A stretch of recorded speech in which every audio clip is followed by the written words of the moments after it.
देखिए, अगर इसके अंदर शरई ज़ाब्ते और क़वाइद की रियायत रखती हैं, वो मिसाल के तौर पे अपने चेहरे को रिवील नहीं करती हैं, उसके अंदर सिर्फ आवाज़ के ज़रिए से कोई भी इल्म पहुँचाना चाहती हैं, उसकी महारत खाना बनाने में, वो खाना बना के फ़ायदा पहुँचाए। अगर मखलूक़ खुदा की खिदमत करने का जज्बा है, अवामुन नास की खिदमत करने का जज्बा है, ठीक है,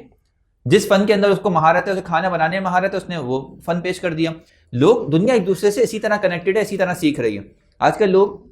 किसी जो है वो दुकान पे नहीं जाते हैं, अपनी गाड़ी का मसला हो जाए, वो पहले यूट्यूब पे सर्च करते हैं कि कोई वीडियो ऐसी हो जिससे मैं पता चल जाए कि मुझे फलानी आवाज़ यहाँ से आ रही है, कौन सा तार लगाऊंगा तो ये आवाज़ खत्म हो जाएगी। लैपटॉप में, मोबाइल में 10 चीज़ों में हम एप्लीकेशन के अंदर फंसते हैं, तो हम ठक से ट्यूटोरियल देखते हैं वीडियोज़ के। तो दुनिया एक दूसरे को फ़ायदा पहुंचा रही है इसी ज़रिए से, और लोग सीखने सिखाने के मरहले के अंदर इसको बड़ा मुफीद समझते हैं।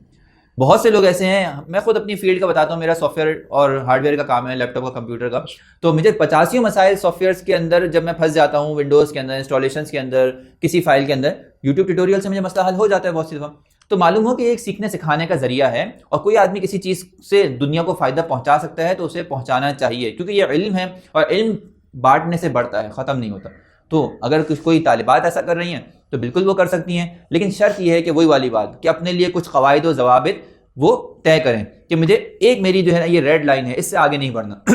मैं पहले दिन जब बैठी थी तो मैंने ये तय कर लिया था कि मैं इसके ऊपर अपना फेस लेके नहीं आऊँगी, अपनी फैमिली लेके नहीं आऊँगी, शरीयत के खिलाफ अगर म्यूज़िक है तो वो लेके नहीं आऊँगी। बहुत सारी चीज़ें जो है उसको पहले दिन बैठ के तय करनी पड़ेंगी, उसके बाद जाके वो इस मैदान में काम करेगी तो इंशाल्लाह फ़ायदेमंद होगा।